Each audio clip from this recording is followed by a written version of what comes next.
Minasan, konnichiwa. Saya Silvianasti dari kelas Jusashi. Hari ini Rabu, tanggal 28 Januari 2026. Kita akan membahas kembali tentang target-target Bunkai. Minasan, sebelum kita berlanjut ke target-target Bunkai yang berikutnya, di sini kita akan sedikit fokusyu tentang masalah waktu. Nah, Minasan, mungkin di sini kita akan membahas tentang waktu. Pertama, waktu itu ternyata dibagi menjadi dua. Ada waktu yang dikatakan punya batas dan yang kedua yaitu tidak punya batas. Nah, minasang, ciri untuk waktu yang punya batas yaitu ada ujung angkanya. Contohnya yaitu detik, menit, jam, tanggal, hari, bulan, dan tahun. Nah, biasanya ciri lainnya yaitu memiliki nama. Nah, contohnya di sini detik, menit, jam, tanggal, hari, bulan, tahun. Itu kan misalkan hari, itu ada Senin, Selasa. Nah, itu cirinya dia memiliki nama, bulan, Januari, Februari, atau dia memiliki batas seperti detik hanya sampai 60 detik. Kemudian menit hanya sampai 60 menit. Jam 1 jam dengan 60 menit. Tanggal dengan 1 bulannya berapa kali. Nah, kemudian hari, bulan, dan tahun. Nah, minasang, ketika di sini minasang menggunakan waktu dengan adanya batas, maka minasang wajib menggunakan partikel ni. Nah, tapi di sini ni tidak boleh bertemu dengan des. Ni di sini bermakna pada. Jadi ketika menjumpai ni, di situ dengan menempel dengan batas dengan adanya dengan waktu yang ada batasnya itu, maka apabila di depannya ada kalimat keterangan atau kata kerja, tapi kalau di depannya itu kata benda, maka tidak bisa memakai ini. Nah, contohnya tadi berjelasnya nih tidak boleh bertemu dengan des.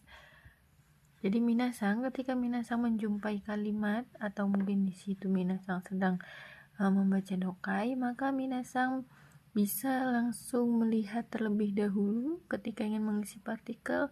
Di situ waktunya adalah waktu yang memiliki batas atau waktu yang tidak punya batas.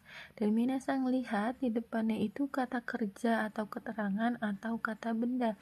Karena tadi poinnya ketika di situ di depannya adalah kata benda, maka tidak bisa memakai partikel ni. Oke, next minasang, di sini kita akan membahas yang kedua yaitu waktu yang tidak punya batas. Waktu yang tidak punya batas di sini juga dibagi menjadi dua, yaitu ada lamanya waktu dan juga keterangan waktu. Untuk lamanya waktu di sini biasanya ditandai dengan kalimatnya itu ada kangnya. Tapi di sini kita ada penjelasannya, mungkin bisa menjadi catatan khusus untuk minasang. Yaitu kang hanya wajib dipakai untuk lamanya jam. Selain lamanya jam itu, maka kang itu hanya sunnah. Jadi boleh dipakai, boleh tidak. Tapi umumnya ketika menunjukkan lamanya waktu itu semuanya memakai kang. Nah, di sini ketika ada lamanya waktu, kita akan menggunakan lagi hukum STLW.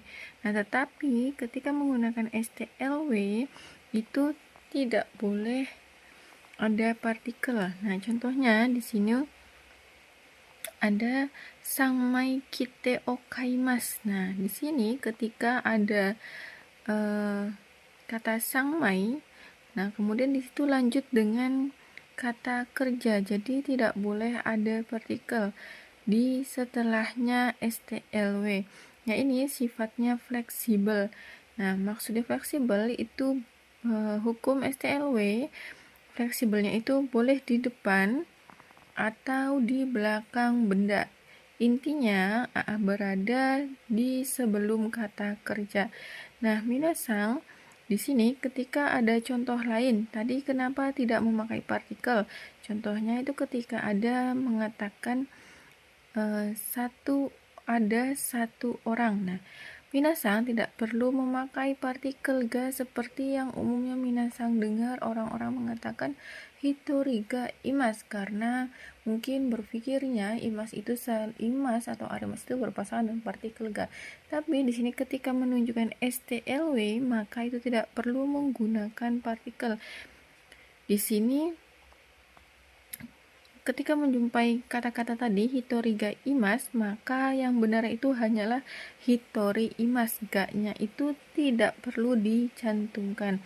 Nah, ketika memakai partikel yang bisa dipakai untuk STLW itu paling partikelnya adalah no. Di sini contoh kalimatnya yaitu ashita no benkyou.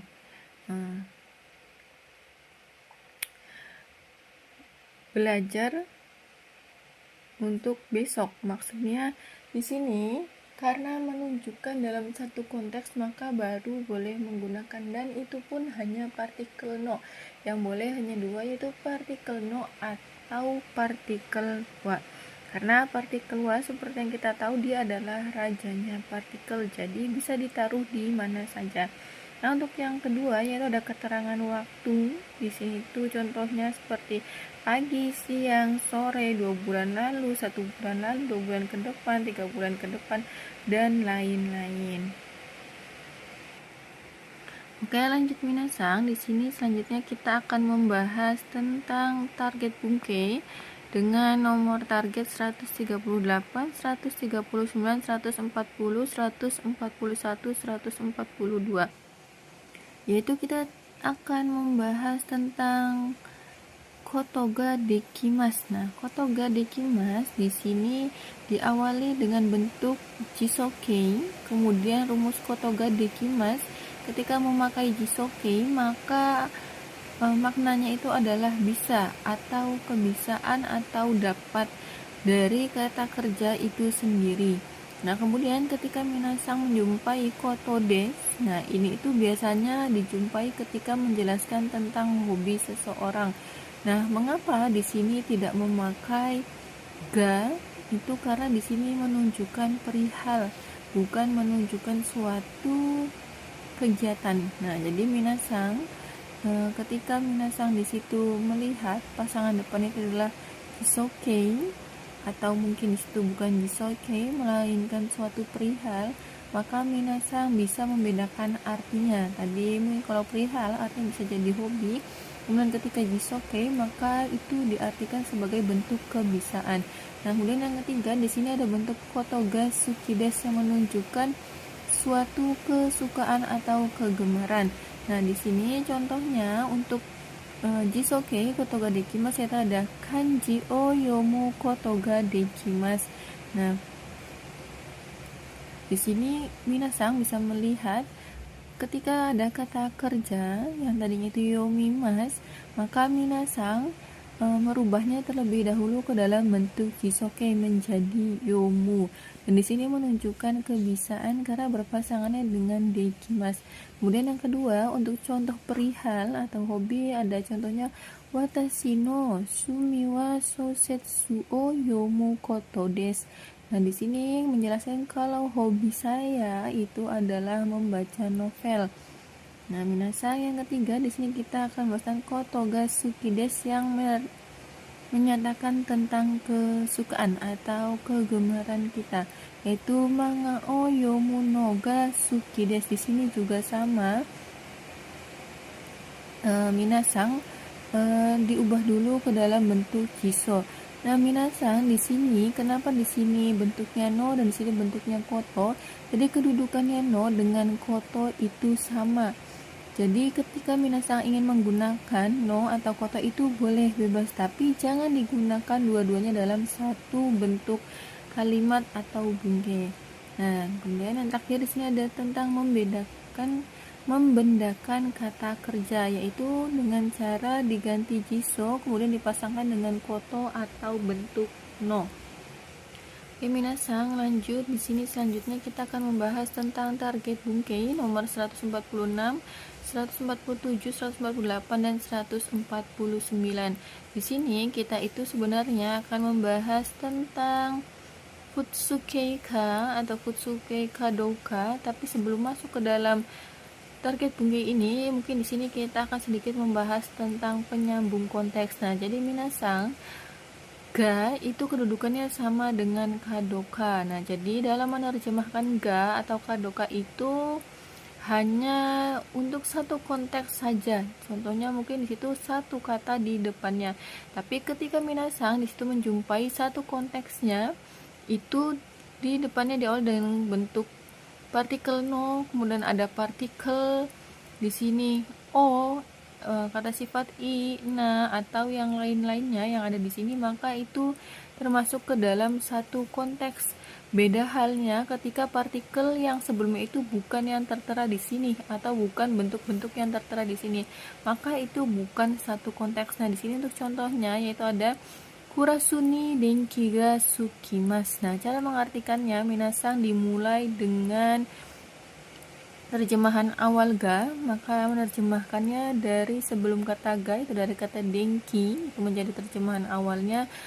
Lampunya, enggaknya berartikannya, lampunya, kemudian ke belakang, sukimas, menyala di kelas. Nah, seperti itu minasang, cara mengartikan yang benar ketika minasang sudah tahu pembahasan-pembahasan sebelumnya tentang cara penerjemahan awal. Nah, dari contoh ini dapat dilihat kewajiban ga hanya satu konteks saja, dan ujung penerjemahan bahasa Jepang itu selalu di paling kiri, melihat mengikuti tanda panah ini. Nah, contoh untuk satu konteks, penyambung satu konteks, tapi dengan beberapa kata dan penyambungnya diambil dari yang tertera di sini, yaitu contohnya ada Dani-san ga notte iru densha ga okuremashita. Nah, di sini ga hanya berkewajiban untuk menjelaskan satu konteks sebelumnya. Nah, tapi di sini mencontohkan kalimat yang menjelaskan satu konteks sebelumnya, tapi dengan beberapa kata yang disambung dengan penyambung konteks, yaitu dari contoh kalimatnya Dani sangga notte iru densha ga okuremashita. Nah, di sini penerjemahan awalnya kita ambil dari partikel ga. Maka menerjemahkannya dengan satu konteks di awalnya itu dimulai dari kata densha. Seperti yang minasang lihat, di situ sudah ada nomor-nomor 1, 2, 3 itu sebagai bentuk contoh dalam menerjemahkan kalimatnya. Maka yang pertama di situ kita bisa ambil kata densha, kereta, notte iru. Notte iru berarti menandakan sedang dinaiki. Nah, kereta yang sedang dinaiki, ada ga sebelum notte iru itu diartikan oleh, jadi kereta yang sedang dinaiki oleh saudara Doni, oleh saudara Dani. Kemudian kembali lagi ke depan. Nah, ke depan itu kemana? Ke partikel ga dalam penerjemahan awal yang memiliki artinya. Jadi seperti ini minasang. Kereta yang sedang dinaiki oleh saudara Dani nya, kemudian baru ke belakang, telah terlambat. Nah, begitu minasang cara menggunakan penyambung konteks. Nah, di sini kita lanjut membahas tentang Futsukeika. Nah, Futsukeika dan juga Futsukeika Doka.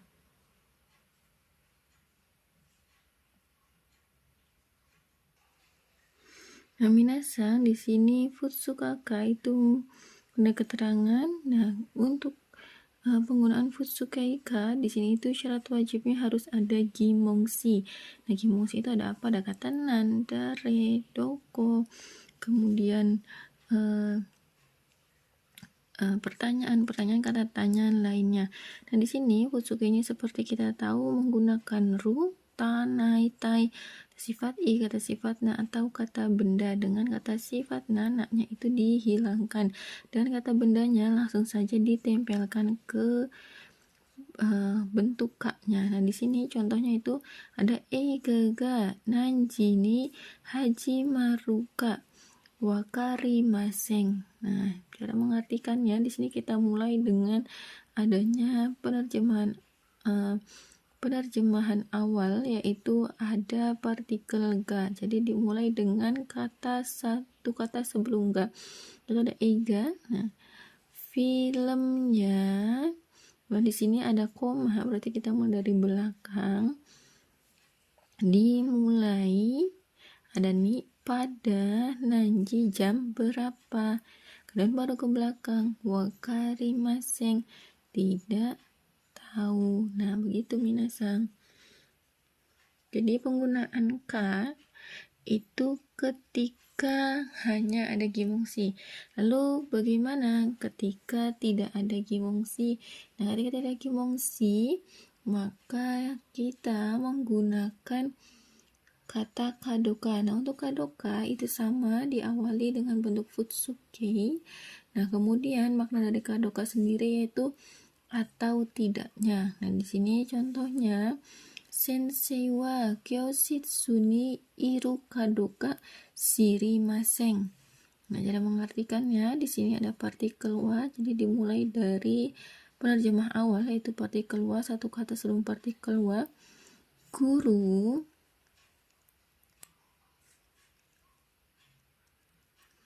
ada atau tidaknya di kelas, shirimasen tidak tahu. Nah, begitu minasang. Lanjut, di sini kita akan membahas tentang target bungkei dari nomor 150, 151, 152, 153, 154, dan 155. Di sini membahas tentang bentuk to omoimasu. Nah, to omoimasu di sini makna normalnya adalah berpikir, atau mungkin minasang ingin menggunakan kata to omote yang artinya sedang berpikir, saya pikir, atau saya kira. Ini juga maksudnya adalah menurut saya. Nah, tapi ketika tidak ada subjeknya, ketika minasan di situ menjumpai kalimat to omoimasu tapi tidak ada subjek, maka itu sudah pasti subjeknya adalah watashi. Nah, jadi catatannya kalau di depan to omoimasu itu bukan ikokei, maka normal dalam pengartiannya atau pemaknaannya. Tapi kalau depannya itu adalah bentuk ikokei, baru maknanya itu menjadi bermaksud. Jadi minasang di sini juga harus memperhatikan kalimat di depan dari bentuk to omoimasnya sendiri, apakah itu bentuk ikokei atau bukan bentuk ikokei. Maka minasang baru bisa mengetahui artinya itu maksudnya adalah berpikir atau sedang berpikir atau saya pikir, saya kira, atau dengan menggunakan makna bermaksud.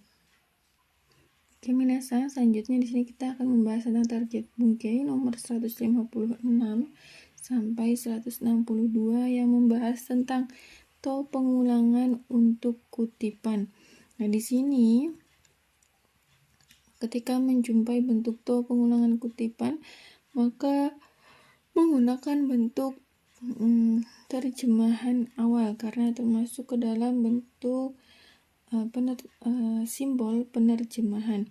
Nah, mungkin minasang di sini langsung saja dilihat. Contohnya itu Yaya-san to Andri-san to dochira ga jousu desu ka? Nah, minasang di sini cara mengartikannya dimulai dulu dengan bentuk tadi penyambung konteksnya. Di sini ada bentuk to, ada bentuk to. Nah, kemudian di sini ada bentuk ada partikel ga, jadi dimulai dari sebelum ga-nya terlebih dahulu. Kemudian ketika di situ minasang ada subjek ga, kemudian nani, kemudian titik. Nah, subjek kemudian ga di ujung kalimat, maka menerjemahkannya boleh menambahkan kata yang di sini, yaitu cara mengartikannya dimulai dari dochira terlebih dahulu, yang mana, kemudian kembali ke ga, yang mananya, yang pintar, saudara Andri, dan saudara Yahya. Nah, begitu minasang cara menerjemahkannya. Tadi kita sudah menambah, mungkin yang sebelum-sebelumnya kita membahas tentang simbol awal penerjemahan, kemudian baru saja kita membahas tentang penyambung konteks. Jadi minasang bisa menerapkannya agar lebih cepat dalam mengartikan bacaan-bacaan dalam bahasa Jepang. Nah, di sini tomoimasu juga dicirikan dengan dua. Ketika di sini ada tanda kutip, maka walaupun dalam tanda kutipnya ini maseng, maka minasang harus menyampaikan atau menerjemahkannya kembali dengan kata maseng, karena ini adalah sesuatu yang harus disampaikan mungkin dari seseorang atau mungkin kata bahasa asing. Nah, yang kemudian harus diartikan sesuai persis seperti yang dikatakan orang itu atau seperti yang dimaksud dalam konteks itu. Nah, kemudian di sini ada tentang syarat dan juga pengulangan to, kemudian di sini ada bentuk atau isi dari pengulangannya. Nah, minasang di sini juga kita akan bahas tentang to, kemudian ada kata kerja. Di sini mengartikannya yaitu dengan cara diartikan bentuk awalannya di atau bentuk awalannya me.